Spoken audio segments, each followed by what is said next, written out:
All right, I am joined with Lauren Weir, fashion blogger and Instagrammer at the Style Gap. Thank you so much for joining me today once again, sharing all of your fashion expertise with us. And today we're taking a focus on fall colors. Yes.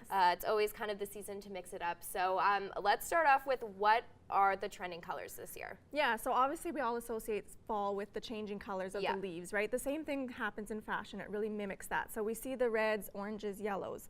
Some people are a little bit scared of those colors because they're bright. So try a muted tone of those. Instead of a red, let's try a maroon or a mauve. Instead of orange, a burnt orange or a rust color. Anyone that's been following me for a while knows that I love mustard yellow. Yes, and that one's a really big color this year. It is, and it can be tricky to pull off because it does pull out the yellow tones in your skin. So if you feel like it's not for you, you know, don't try it, but it is really, really popular. We're also seeing a new one that's a little bit different this year is actually blue. Blues and purples actually, and they're kind of doing those ones in the brighter tones. So you'll see those in some sweaters and scarves and things like that.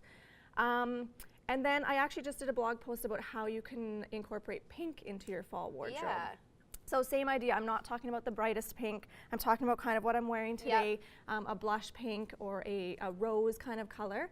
What people don't realize is that actually acts as a neutral. So you can really still wear it as a main color and it's not going to be anything overwhelming.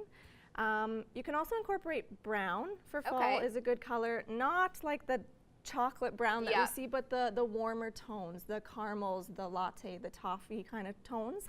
Anything that's really warm will be good for fall. So basically, in all, it's a lot of warm colors. Yeah. All right. And it should bring out the warm tones in your skin is what it's going to do. Which is good because I feel like we're all lacking that in these months. Exactly. So what would you pair these colors with, or something like a blush pink in the wintertime? Yeah, so I mean, the good thing is these colors can really go with, I mean, obviously denim or black is going to be a safe bet.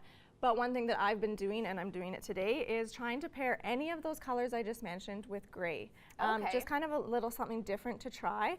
Gray is still a very neutral color, so I would try getting like a gray denim would be a great option, and then try pairing it with that. All right, so if you are someone like me who just doesn't have a lot of color, what is the best way to start incorporating some color into your wardrobe? Yeah, so I come from a family that loves to wear black.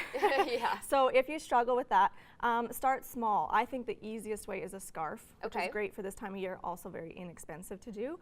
For example, I have a mustard yellow scarf. You can do a toque.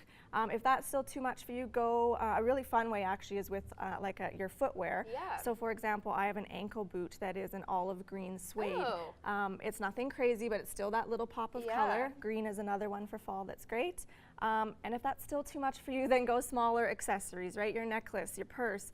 Try a red nail polish for fall, right? Anything that just gives you that little pop of color. Awesome. And are we still seeing like the mixing of colors for fall and winter? For sure. Yeah, you can still mix those. I mean, so try like a red with an orange combination. The other thing about all of these colors is, other than maybe the pink and purple, they apply for males as well. Okay. So the men can try a knit sweater in a mauve color or a burnt orange or something like that too. So awesome. Okay, well, great. Thank you so much for joining us today to talk about those fall color fashions trends. She will be back again with us next week talking more fall fashion. And if you have any questions or just want to check her out in the meantime, she is Lauren Weir, the Style_Gap on Instagram, and the StyleGap.com for her blog. So thank you so much for joining me, and we look forward to seeing you back next week. Thank you.